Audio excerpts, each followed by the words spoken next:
fight Beevil, a 7-pound difference. This is 40-50 pound difference. I don't think people really want to risk losing or having a tough challenge or risk getting knocked out. I think it's his it's his weakness. His kryptonite is the faster guys who don't get hit by his big punches. Well, I'm honored to be here. I'm happy to be here. I think December 19th is going to be crazy though. I think the center's going to be like buzzing, just crazy energy in that room. I think it's going to be really good. So now, remember, I took a year. Only days left until the bout. The pressure continues to build. Jake Paul is dialing in every aspect of his training, testing his conditioning and timing at full throttle. Across the ring, Anthony Joshua is doing the same, fine-tuning his strength and accuracy, showing that both men are completely prepared for a battle. Time to shock the world, baby. Time to shock the world again. You motherfucking sauce. Fight night draws closer. Attention stays locked on Jake Paul's camp as surprising decisions begin to define his preparation. Rather than leaning on familiar guidance, Paul turns to Don Charles, a coach known for shaping Daniel Dubois at the elite level. The choice fuels debate because it points to a focus on genuine heavyweight realities, not hype or showmanship. Training under Charles brings a sharper focus on discipline, structure, and controlled power. Many analysts see this as a clear effort to ready Paul for real physical resistance in the ring. With Anthony Joshua posing a vastly different threat, the shift signals a serious approach to the matchup. Every behind-the-scenes adjustment reinforces the idea that this fight is being treated as something far bigger than a routine spectacle.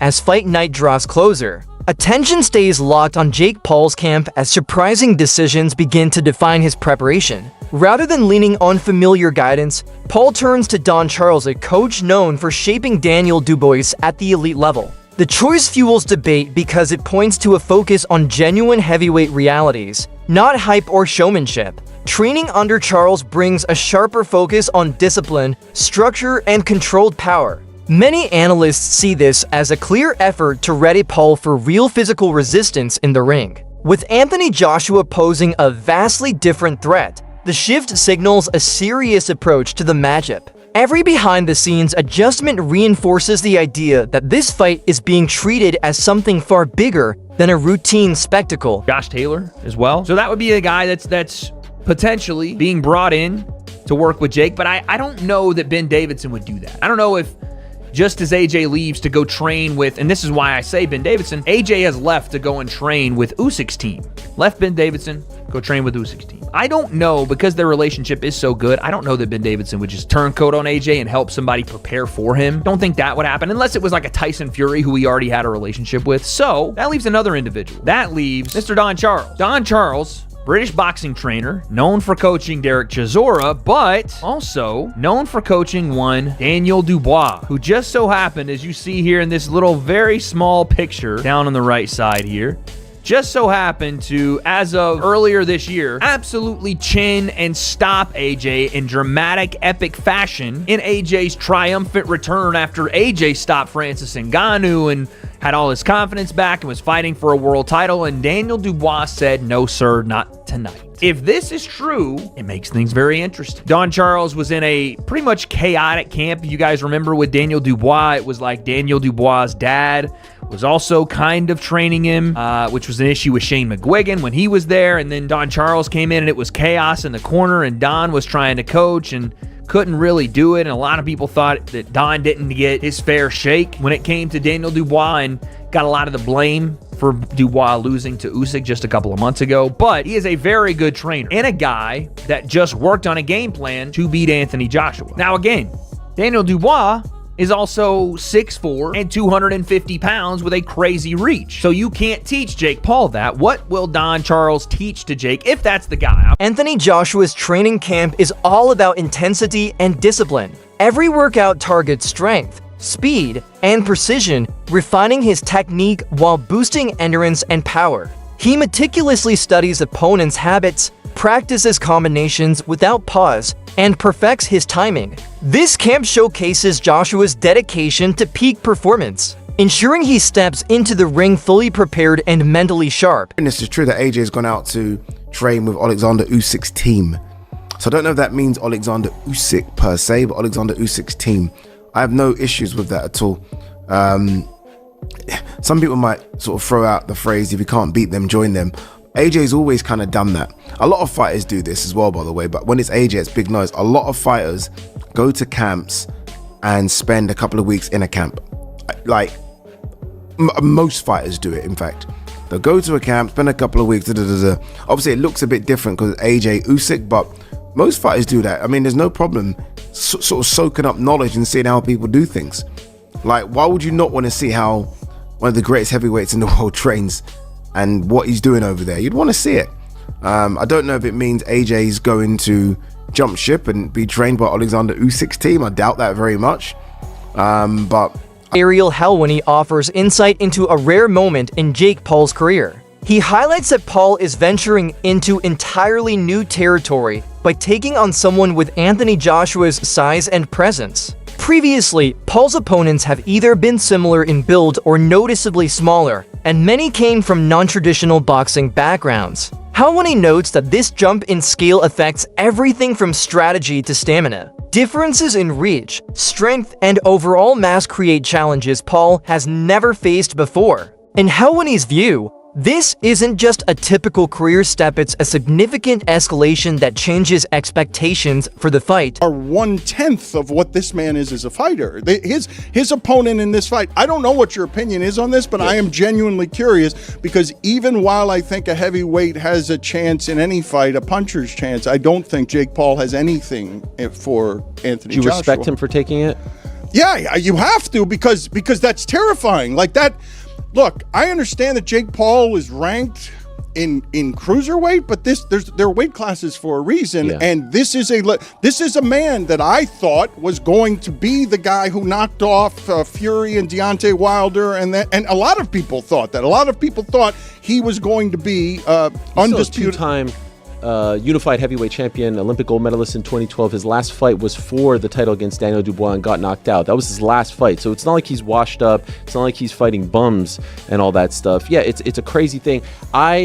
I get annoyed at the people who are doing like the sanctimonious thing, that this is a stain on AJ's legacy, that this is a stain on the sport of boxing, because you often hear that from people who actually don't watch boxing, don't know anything about AJ, don't know anything about the sport, and it's like, save me the sanctimony, because as you probably know, boxing has been doing fights like this for decades. In 1976, Muhammad Ali, who was the heavyweight champion of the world, went to Japan and fought a guy named Antonio Inoki in a mixed rules pro wrestling match. In 1975, after the Rumble in the Jungle, George Foreman, after losing to Ali, went to Toronto, Maple Leaf Gardens on a Saturday afternoon and fought 5 jobbers. Like, this stuff happens, and so I don't think this is... Wait, what?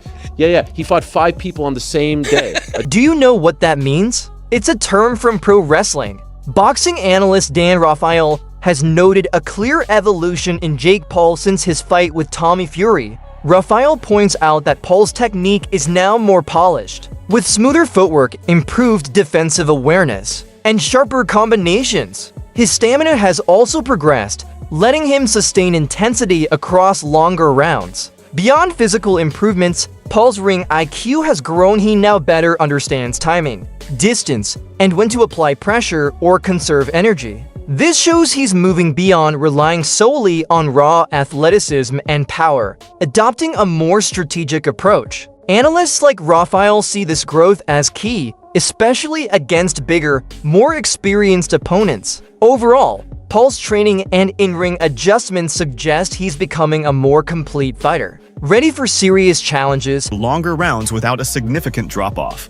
Rafael emphasizes that Paul's tactical approach in the ring has matured as well. He now demonstrates a better understanding of timing, distance, and when to apply pressure or conserve energy. This growth suggests that Paul is no longer relying solely on raw athleticism or power, but is approaching fights with a more strategic mindset. Observers like Rafael see this development as crucial, especially as Paul faces opponents with greater size and experience. The analyst concludes that Paul's training and in-ring adjustments signal a more complete fighter ready for serious challenges. The 2 fights he's had in his most recent 2 fights, those are so-called real fighters, but not for a long time. Chavez is a decade or so past when he was best.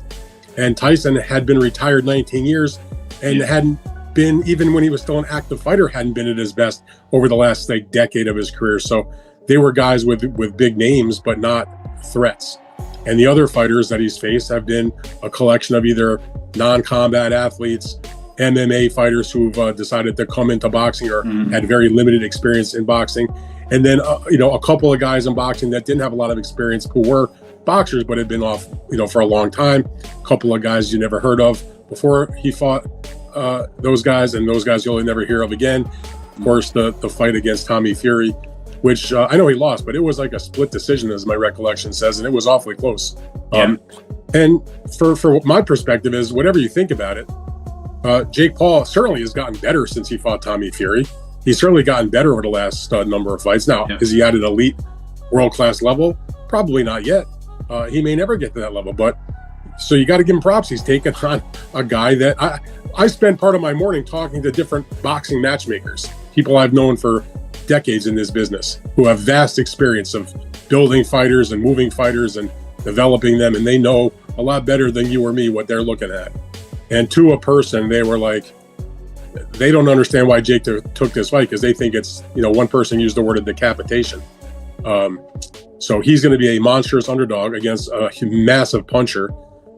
Anthony Joshua heads into his training camp with laser focus and determination, blending raw power with precise technique in every drill. His footwork is deliberate, combinations calculated, and endurance built through grueling sessions. Every exercise reflects his commitment to peak performance and respect for Jake Paul as a serious opponent. Joshua's preparation hones both his physical and mental readiness, sharpening timing, defense, and strategy. Observers note that his disciplined approach ensures he can meet any challenge in the ring. Day by day, Joshua strengthens his conditioning and fine-tunes his skills, stepping into the fight fully prepared and confident. As the matchup between Jake Paul and Anthony Joshua draws near, the boxing world is buzzing. Fans, commentators, and former fighters scrutinize every training clip.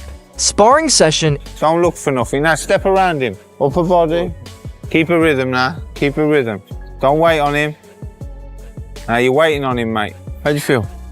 Just be a bit sharper, mate. You're waiting on him again. You're letting him attack you, and then you're trying to get away too late. Do you know what I'm saying? They come into the ring with a strategy, and you have to eliminate their strategy. So that's why in sparring you work on just defending, moving out of range, going through the rounds and doing it. Defend the straight shots, that's it, good. Feet now, good. Little feint again, that's it. Just keep it simple, don't give nothing away, that's it, nice. That's lovely, but don't give nothing away now, don't rush nothing.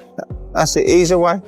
No leaning, come on, just do this. Offering predictions on how the fight might unfold, Interview 8 Joey Knight has issued a strong warning about the risks of underestimating either fighter, noting that Jake Paul's unorthodox style paired with Anthony Joshua's elite experience and raw power creates a highly unpredictable matchup. He emphasizes that both competitors have clearly evolved during their camps, improving stamina, technique, and tactical awareness. This preparation indicates the fight will test more than sheer strength, challenging mental resilience, timing, and adaptability. The intensity around the build-up reflects high stakes and public interest, with every comment fueling anticipation. Analysts point out that while hype is inevitable, the matchup promises real competition, making it one of the most intriguing and closely watched bouts in recent boxing history. Make a lot of cash, maybe not as much as the Anthony Joshua fight, but a lot of cash, and can still have a serious chance of going on to earn even more paydays. Whereas the damage that it could do to his body could be irreversible for that opportunity to earn money in a boxing career going forward. So is this the retirement bag? Or do you actually think you can win? Because I read a study recently, and I believe it said something along the lines of men overemphasize or overcalculate their ability to fight by about 500 times. And I'm saying Jake Paul would probably need to be 500 times better to stand a chance against Anthony Joshua. And I can't get how he doesn't already know this. Surely he has sparred with heavyweights. Surely the recent sparring that he had with the likes of Shakur Stevenson and with the likes of Ray Ford, amongst others, Badu Jack, surely that would have taught you that there are levels to boxing. And if these small guys are able to show you things that you had no idea that you were vulnerable to in a boxing ring, what happens when someone who hits 4, 5, 6 times as hard as that does the exact same thing to you and lands it on your chin? The whole reason of why I know where I am in the influencer boxing scene, in the misfit scene, is because of the level that I have sparred at. I've sparred boys that have gone on to box for world titles. I've sparred with English champions. Professional boxer Liam Cameron shares his perspective on how fans are viewing the upcoming fight, noting that many expect Anthony Joshua to dominate with ease, showcasing sheer power against a less experienced opponent. Some spectators, he observes, are drawn to the potential mismatch as entertainment rather than a serious sporting contest. However, Cameron warns that such assumptions can be misleading, as Jake Paul has demonstrated significant growth and unexpected skill in recent fights. He emphasizes that public perception often ignores the preparation, strategy, and adaptability both fighters bring to the ring. The gap between expectation and reality adds an extra layer of intrigue, turning the fight into a true test of talent, strategy, and mindset for everyone involved. AJ is going to do you a favour because he's going to flatten him. But big props to that Jake Paul for getting it ring with him. Listen to this, he's a multi-millionaire. Multi-millionaire. You don't have to box. And he's fighting him. He's either a madman or he knows something we don't know. But people like saying, oh, I won't take this Jake Paul fight. Listen, every boxer on the planet would fight Jake Paul for money. I'd fight Anthony Joshua for money. I'd get flattened, but I'd fight him. So yeah, I think people sometimes have to watch what they say and think about it. Analyst Brendan Shaw has discussed Anthony Joshua's mental approach to the upcoming fight, noting that his mindset appears unusually calm compared to previous high-stakes bouts. Many suggest Joshua is treating this match as a calculated opportunity rather than a career-defining challenge. Approaching training with focus, but without the intense psychological pressure he usually carries. Some commentators see this as a strategic choice, allowing him to maintain clarity and avoid overthinking, while others interpret it as confidence in his abilities. The consensus is that Joshua understands the stakes, but doesn't feel the need to overcome it mentally, relying on his experience, power, and technique to handle the fight. Observers point out that this mindset could work in his favor, making him less likely to be rattled by unexpected tactics from Jake Paul. By maintaining a balanced approach, Joshua can execute his plan efficiently, minimize emotional distractions, and control the pace in the ring. This mental strategy contrasts sharply with opponents who might overestimate the spectacle and underestimate the preparation required. Anthony's like, how much you gonna pay me? It's on Netflix? Hold up. I can fight this guy who, when I was an amateur teenager, I fought better guys. And I have how much weight on him? I can fight him for how much money? Dude, I'll beat him in my sleep. Correct. And you should. And it's such a disservice to the sport of boxing and to the actual fans of boxing if Anthony Joshua doesn't go out there and absolutely dominate Jake Paul. If it goes to decision, if it goes past 6 rounds, Houston, we have a problem. Boxing, we have a problem. And now, people are going, where was this energy with Gervonta Davis? Different. different. You're talking about a very, very small guy. I've worked with Gervonta. He's fucking tiny, and size can overshadow a lot of that stuff. I still think Gervonta should still win that fight, and the body shots, if he's taking it seriously, that should have got the job done. But obviously he has his legal issues, and that went out the window. But when you're talking about an actual world-class heavyweight who went toe-to-toe with Klitschko, with fucking all these bad boys, if Anthony Joshua takes this serious, as he should, this shouldn't even be a competition. And it's brilliant, because for Jake, okay, cool, man, got knocked out by one of the best to ever do it, or got finished by one of the best to do it. At least I got in there, and I'm not even a heavyweight. I'm a cruiserweight at best. Either I'm too light in the ass for that. I should be fighting down. He's shooting for the moon. He's going to land on the stars. Just to be absolutely clear, Jake